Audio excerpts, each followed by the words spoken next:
Good morning, everyone. How are you doing? I hope you're really well. I'm Cami Hoyza, and I'm here to be talking to you about AI secrets. So, smart AI secrets. Part of what I do every week is I have a live stream where I come to you with all kinds of information about how to get your visibility up and how to improve your visibility. But in the background, I've been doing a lot of work with AI and how to use it for marketing and communications. And one of the things that I really think is so important for this is humanizing that AI and making that AI something that is that accentuates your humanness rather than having it take over and whatever. So what I wanted to do is that once a month I want to come to you with three segments of things that I want to talk about. So I'm going to explain them to you. So the first thing I want to come to you with every month is how other communicators are using AI in a sort of a human-centric way, or maybe how they're violating it sometimes too. So we can learn what to do and what not to do. Segment two is all going to be all about tools for your AI kitchen. I'm going to try to not overwhelm you with tools. I know a lot about tools, so I have a lot of them on my plate. But I'm going to bring one to you every month that I think is really interesting and maybe one you haven't heard about. Or I may take one you have heard about and some new things that have come to play in that.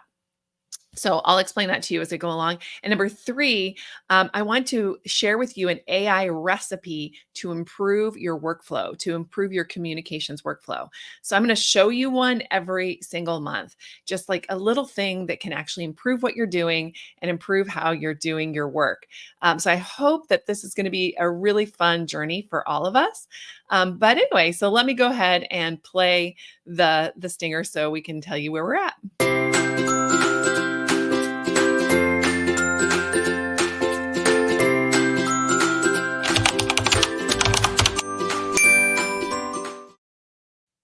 So awesome. Our first thing is AI ingredients, and that's really how other communicators are using AI in their work. And I wanted to share two campaigns with you that happened recently. One of them was at during the Olympics, and so I just want to share this one with you. Hold on, let me pull it up for you. So here's the Starburst did a really interesting campaign called Different Every Time. And why I liked this advertising campaign is because they used real actors. So these are real people, but they took those real people and they overlaid AI types of tools with that. And that made this much more interesting, I think, because it's real actors that are really being paid, that are really, involved, but then they use AI as sort of a different reality over the top. So I'm not going to play all these ads for you, but you can see it's the same actors each time, but the AI has like dressed them in different things and they've used different music with Sono and some other tools like that, which I'm not going to go into too much today, but there are some tools that they use. And they also have been working with, I've seen, I think this was the one, but today they did this, yeah, deliciously different candy. And so different every time was the idea that every time grab a Starburst, it's going to be a different flavor that, they have the bags that are full of all the different flavors. And so it was like different flavors of AI. I just thought it was really brilliant because it definitely kept the human aspect involved without like completely, kind of getting rid of that and just saying, hey, we made up all these actors. And then it was created by Critical Mass. Uh, which was the agency. So I thought it was really interesting, and I felt like that kind of thing can be so helpful. I've also seen a couple of them come out too, where they're having different directors and actors and musicians even working with AI. So I'm going to keep bringing these to you. These are ads, but I really feel for those of us who do more earned media, which is kind of me too. But I feel that what we can do with these is think about how can we apply this to what we do in our work? Like how can we take real events and real people and actually lay over some really fun AI to kind of just really pop out a new idea. So that I thought was a really interesting campaign. So the second thing that I wanted to show you, which like actually disturbed me a little bit more than than I wanted it to. I really feel like there is definitely in this next one I'm about to show you. I've got to actually reshare my screen again. Sorry. Is is definitely the same thing. They actually are this is a group also at the it was also at the Olympics when this was debuted, and it is a non-profit kind of campaign. This is called Ukraine, and it's really about the kids that joined the Ukrainian army and died during the Ukraine war, and they were athletes. And so they basically are talking about how they did not get to, um, you know, they didn't get to compete in the Olympics, and so they come with this donation thing. So this is a nonprofit and very heavy, right? So here I'll play this one because I feel like that's the only way you can really get this. I don't know if you can hear it. But you can't.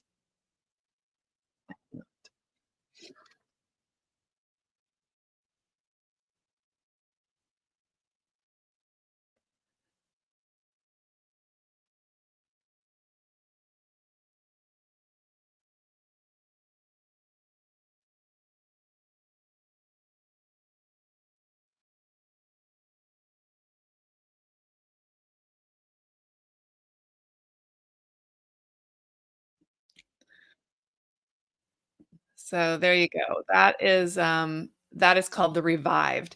And that campaign was very heavy, I think. So I don't know. So I do feel like this is a little scary because you can bring people back to life who have who aren't with us anymore. And I'm not sure how I really 100% feel about that. I know some actors are, as they're aging, they're actually selling the rights to their voices and their likenesses for AI recreation. So I mean, I know this is going to happen a lot. Like, the estates of dead celebrities are going to sell their rights to be able to put them in movies and whatever. So I feel like that's coming. So it was kind of crazy to me that a nonprofit was the first one that kind of really just did this in a way that was so impactful. But I do find that really interesting. Oh, okay, there was no audio. Sorry. So I will share with you guys if you need that. I will share that link. But the idea is that it's really about these athletes, and they're talking in their voices. So they used, like, voice things like 11 labs is one that I've used before to do my own voice, to duplicate their voice, to dub it. And so 11 labs, you can do that with that, and there's a couple of others that are coming up too, but that one's really good. They're bringing these people back to life, and I just feel like that's scary, a little bit scary, but also I think really interesting because I think that's definitely what's next. That's definitely what's going to happen. And yes, I agree. It is a bit of a disturbing concept, but I don't think it's going away. So I do feel like this is going to happen. So how is it that we're going to do this? So this whole human-centric focus on AI is really about how this might impact people. By the way, the revived of these athletes with the nonprofit, it was done in conjunction with their families. So their families agreed to it. So that's even more interesting to me, is that, families and people are going to actually agree to do that. So I'm finding that really interesting for now, that we are going to have this coming up. And again, I just wanted you guys to see it. I want you to know about it because I feel like it's really important, especially with deep fakes and all of the things that are going on with that. And I'm going to go more into detail on that in my next episode of this. And by the way, this is going to be a monthly episode where I'm going to go deeper into AI. I'm going to call it Smart AI Secrets. And next month, I think I'm going to be talking a little bit more about influencers. And there's a lot of fake influencers that are clearly fake. So we'll talk about that next month. But really interesting to me. So, along that line, I also wanted to share with you in our second part of this segment the tools that our people are using to create these kinds of images. So, let me quickly do that. That was video, but I'm going to share with you images for this time. And this one is a new one that I just learned about that is really interesting. So it's called Focus, and it's Fooo, like three O's, Cus, like focus dot one. And I'm going to share my screen with you so you can see it. It looks like this. So this is Focus, And it's not you can buy into this for like 9.99 per month. So it's you can do some free ones for, whatever, but it's a lot cheaper than something like Midjourney, which I use quite a lot, which is Midjourney. And so you can do like $9.90. Now, why I think this is an interesting one is because it uses the Flux background. And Flux is a LLM that runs, generates these kinds of photos. And it's used right now on Grok, which is also X or Twitter. So I don't mean to like be confusing to you, but Twitter has this particular model in its thing. And there's been a lot of hubbub around Twitter and the using of Grok in Twitter, which is their AI. And they use this image generator that I'm showing you now. I mean, it's not Focus that they're using, but they're using one called Flux. And Focus also uses Flux. So if you want to use Flux without having to be a X member, you can, or X/Twitter member, you can buy into Focus One, and it's a lot cheaper than a lot of the other models like Midjourney, like Dolly, because Dolly comes with ChatGPT and so forth. So I will kind of dive into that a little deeper too here in a minute to give you some ideas of what's going on with that. But that's really interesting to me because you can use a thing like Focus to create images. And why I think that's interesting too for people that want to have a little bit more control is because they have something called in painting, where you can go into the algorithm and get this edit. You can edit the images inside of Focus One, like and say, change this, and you can paint over it and tell it to change different parts of it. So it's really, really a powerful model, and I've played around with it a little bit. And the free version right now, I think that this is a really, really high and interesting thing. And the reason I put it in this episode is because of this right here. It can do something called face swapping. So you can create an image in this thing, take your face or anybody's face, which, be careful there, and upload it into this, and it will face swap out whatever was generated for that person's face. So it's really powerful like that too. So again, face swapping is scary, of course, but if you're using it for yourself, and I'm going to show you a face, a self generation thing just in a minute using Instagram as my last segment today. But Focus is a really, really interesting one that you might want to think about having in your toolkit, especially for $9.90 in a month. It's very much cheaper than all of the others that are $20 a month each, right? So again, there you go.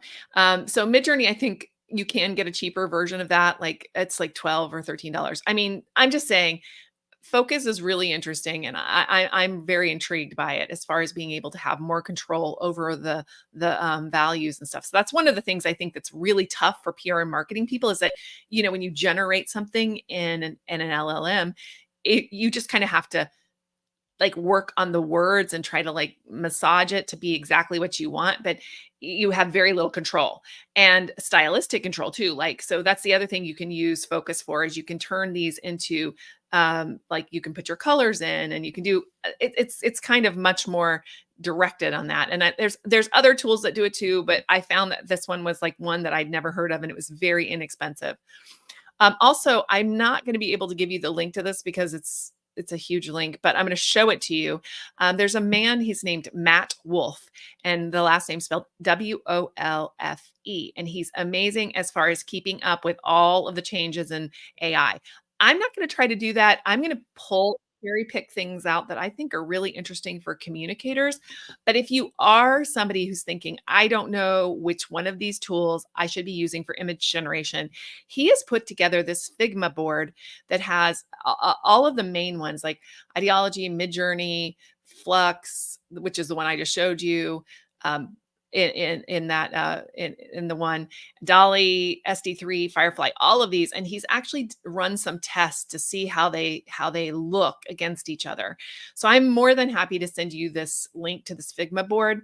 The other thing I'll tell you is that I'm going to turn this into a newsletter. So if you would like to go grab my newsletter and you are not on my mailing list already, make sure you are. And if you're on my social media breakfast mailing list, you'd have to do this separately. But if you go over to camichat.com, there is a link there for the AI recipes that I have. And so if you go there and you sign up for that, you first of all get an AI recipe about how to use your own brand voice. Number two, you get a list of tools that I like to use, and those are changing all the time. So I'll update that document as we go. So that is where you would grab that. And I'm going to be sending out this as a email newsletter within the next week or so. So if you want to grab that, I will have all the links I'm talking about today there. You can also just send me a private message. I'm happy to send you whatever you want from there as well. So that is a really cool thing that I think Matt has done is he's looked at all of these different models and decided. But I think this focus one is really interesting. I don't know. Tell me what you think. I'm really interested in it myself. All right. So I'm going to move on to the next thing because we don't have all day. We're busy around here. So that was the tools for your kitchen we're doing. So that was the second segment. Now we're moving on in to the third segment.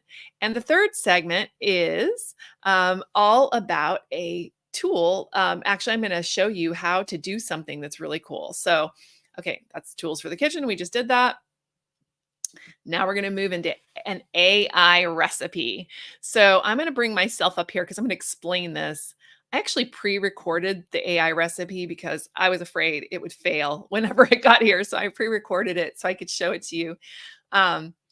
So this is my phone and I just pre-recorded it and I'm going to explain to you what you're seeing. So this is how you do this recipe. Now, what you're going to get out of this is that you can make very good quality AI images of yourself. So the thumbnail for today was made with this process. And so I'm going to go through this and show it to you. And then I'll go back to the thumbnail so you can see how I actually put it into play. All right. So let me just play it for you and tell you what's going on. So you go into your Instagram account on your phone. You have to do it on your phone. You can't do it on desktop, unfortunately. And once you get there, go to the Ask Meta AI search and type in create a picture of me. And so once you say, or a photo of me, I said create a photo of me here, and it pulls up a search, bucket with you and Meta AI. And so here goes. And then what it said is imagine yourself. It said it can't do it unless I gave it some photos, right? And then I clicked on get started and it pulled up a little circle and I put it around my face and took a photo. And then it started to generate a photo of me. And now I can just go into the same thread that I started with AI, with Meta in here. And I just put this / imagine and then a space, and then I write whatever I'm trying to get it to do. So I will ask it, imagine me as, a chef, imagine me as Wonder Woman, imagine me as on a stage. Here's one of the problems with AI. You see that my arm is like, something's wrong with it. So that's how you do this. This is really, really cool. And I've been able to create a lot of really interesting photos with this, I think. And I think that you could too. And these would be photos of you based on your face inside of your own account. And then what's really cool is you can click on the photo. Like if you like one of the photos, click on it. It enlarges it a little bit, and then you can save it to your phone. There's a little up in the top right-hand corner for me anyway. There's a download. I do have a an Android, just so it may look a little different on iPhone. I don't know. So you just click the download button and it downloads the photo onto your handheld device. So I have found that to be really fun and interesting. I've played around with it a little bit. I've used it on LinkedIn sometimes. I put a photo up not that long ago on LinkedIn. And it's pretty, the likeness is pretty good. I'll show you the thumbnail from today so you can really see the one on, I don't know if it's your left, but the one that says real is actually the real me. And then the one that says fake is the fake new me. And as I've seen it get a little better as I've gone on. So I took this and I put them side by side for the thumbnail today. So that is how you do it. So it's a really cool little workflow where you can get pictures of yourself, in AI that, approximate you. I would always tell people, oh, this is AI. And I think it still really kind of looks like AI. So I think people will know, but I think it's an interesting new tool that you can use. So there you go. Thank you and subscribe. I appreciate it. So that is it, guys. I am so excited that you are here today for the first episode of the Smart AI Secrets episode, and we'll do this once a month. I'm kind of I'm trying to aim for the first, the first Thursday of the month, if possible. But of course, sometimes there's holidays and whatnot. And then, of course, I do my regular live stream, which is Smart Social Secrets. And so this is just a little segment of Smart Social Secrets. And I hope that you guys enjoy it. Anyway, that's it. I hope you have a great day. If you have any questions, let me know. If you're watching this in replay, let me know what you think. I'm really excited to be bringing all of this stuff to you because my head is an AI all the time, guys. I'm like in it day and night, and I want to share it with you too. And so I think this is a good outlet for that. That's quick, easy, and then also I'll send an email newsletter to back it up. So again, once again, like Miss Ann did. So thank you, Ann, for dropping by. But like Miss Ann did, just sign up for my AI newsletter. It's in my my link in bio kind of thing. And so if you go there, and then there's a thing that says AI recipes. Grab that, and then if you get my AI recipes, which is also a little gift, you'll also get my weekly email, and that also includes the Smart Social Secrets as well. So it should be once a week. All right, guys. Take care. I will talk to you soon and have an amazing day. Bye.